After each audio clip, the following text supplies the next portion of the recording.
Hello दोस्तों, स्वागत है आप सभी को इस वीडियो में। हम लोग मध्यमा का क्लास आगे कंटिन्यू करेंगे। इससे पहले हम लोगों ने एक क्लास ले लिए थे, इसमें हम लोग गोधलो हिंदी का पार्ट देखेंगे, जो कि आपका हिंदी भाग 2 से आपका 60 मार्क का पूछे जाते हैं। और एक एक और दूसरा भाग है इसका, उससे कितना 40 मार्क के पूछे जाते थे। इसमें हम लोग 60 मार्क को कवर करेंगे।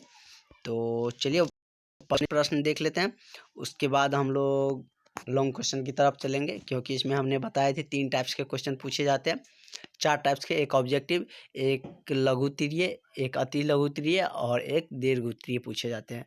एक नंबर का, 2 नंबर का, 3 नंबर का और 4 नंबर का, 4 टाइप्स के क्वेश्चन पूछे जाते हैं।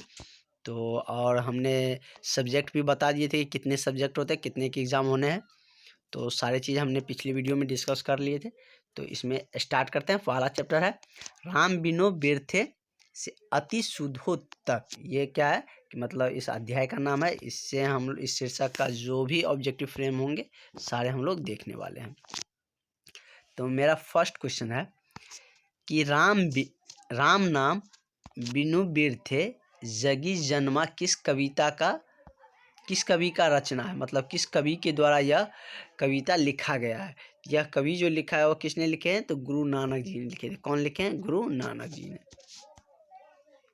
नेक्स्ट है कि गुरु कृपा की महत्ता का वर्णन किस कविता में किया गया है। मतलब गुरु की जो कृपा होती है, जो उसकी छाया, जो अपना योगदान देते हैं, उसका योगदान का जो महत्व होता है वो किस में वर्णित है, किस कविता में वर्णित है और किस कवि ने वर्णित किया है।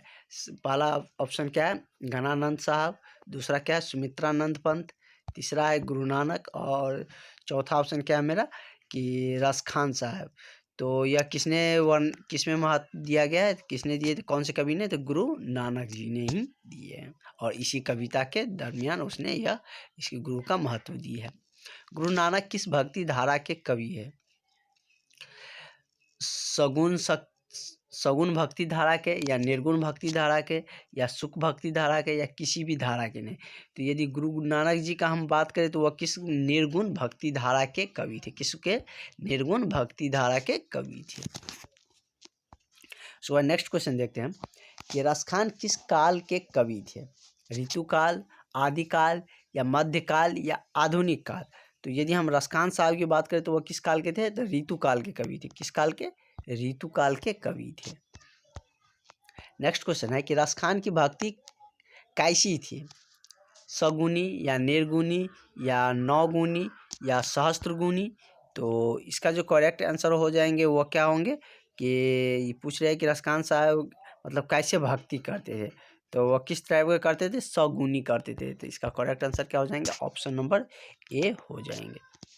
नेक्स्ट देखते हैं हम लोग कि रसखान ने प्रेम अयनी किसे कहा था? कृष्ण को, या सरस्वती को, या राधा को, या यशोदा को। तो रसखान साहब ने जो प्रेम अयनी कहा था वह किसको कहा था? राधा को। उसके बाद नेक्स्ट देखते हैं कि रसखान के चित्र चोर कौन थे? इंद्र, या मतलब उसके कविता में जो वह चित्र चोर शब्द का वर्णन किया है किसके लिए किया था? इंद्र भगवान के लिए, या श्री कृष्ण के लिए, या कामदेव के लिए, या कंचन के लिए। तो यह किसके लिए किया गया था? तो श्री कृष्ण के लिए। किसके लिए? श्री कृष्ण के लिए।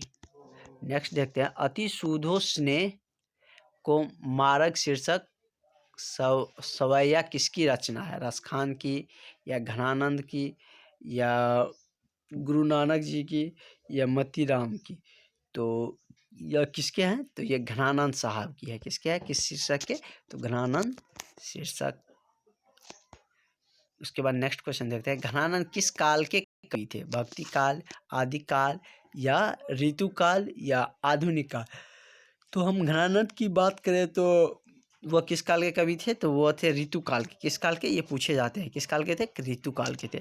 एक ये भी था और एक किसके बारे में पूछा गया था कि वही क्वेश्चन नहीं, ये रसखान साहब था, इसमें घनानंद था। तो रसखान साहब वाला भी हम देख लिए थे, घनानंद वाला भी देख लिया। घनानंद किस काल के हैं?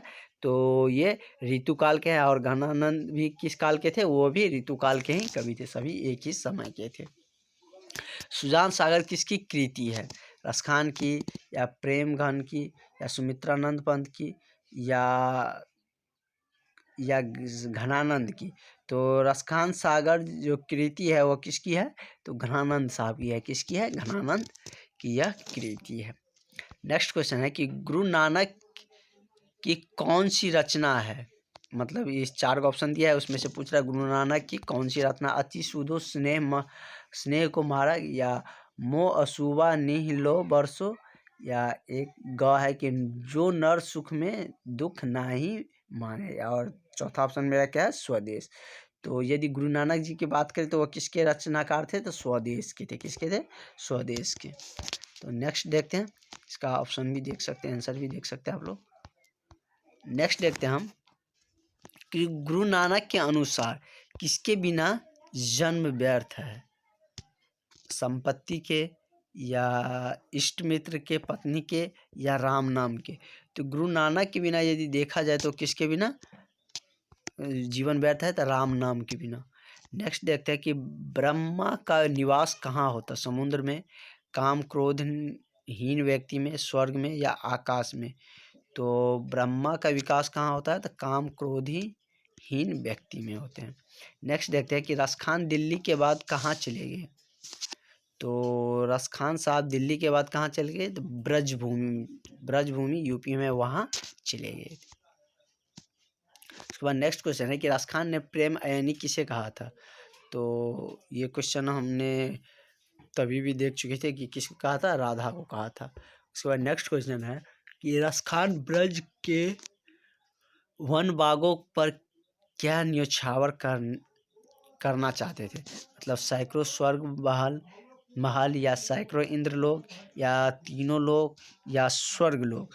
तो रसखान साहब ने ब्रज वन पे क्या निछावर करना चाहते थे? तीनों लोक को निछावर करना चाहते थे। मतलब उसके लिए तीनों लोक को वह समर्पित करते थे। मतलब तीनों लोक से उसको वही प्यारा था। घनानंद किस सवैया के रचयिता है? तो घनानंद की यदि हम बात करें तो वह किसके हैं? तो मोह अशुवाहिनी लो बरसो, इसी के वह रचयिता है। इसका यह किसके द्वारा रचाया गया है? तो घनानंद साहब के द्वारा ही रचा गया है। नेक्स्ट क्वेश्चन है कि घनानंद किस भाषा के कवि थे? अवधी, खड़ी बोली, या ब्रज भाषा, या मैथिली। तो घनानंद की यदि हम बात करें तो वह किसके थे? ब्रज भाषा के कवि थे। नेक्स्ट देखते हैं कि घनानंद किस बादशाह के मीर मुंशी थे? मतलब किस बादशाह में मीर मुंशी रहा करते थे? पहला ऑप्शन है जहांगीर, दूसरा है शाहजहां, तीसरा है मोहम्मद रंगीले, चौथा है मेरा क्या कि औरंगजेब। तो वह किस में रहा करते थे? तो मोहम्मद रंगीले में घनानंद साहब मतलब मोहम्मद शाह रंगीले बादशाह में क्या थे? मीर मुंशी रहा करते थे घनानंद साहब। नेक्स्ट मेरा टॉपिक रहेगा स्वदेश से भारत माता तक, मतलब विदेश से भारत माता तक में क्या भूमिका है। ये सारी चीज़ हम नेक्स्ट वीडियो में देखेंगे। साथ ही हम लॉन्ग क्वेश्चन आपको बहुत ही इजी वे में बताने वाले हैं। ऑब्जेक्टिव तो आप कहीं से पढ़ सकते हैं, लेकिन लॉन्ग क्वेश्चन को आपको समझ के आपको याद रखना बहुत ही कठिन होगा, क्योंकि अभी एग्ज़ाम नज़दीक है। तो हम बहुत ही इजी वे में आपको बताएंगे। तो चलिए मिलते हैं नेक्स्ट वीडियो में। यदि आप चैनल पर नहीं हैं तो सब्सक्राइब जरूर करिएगा।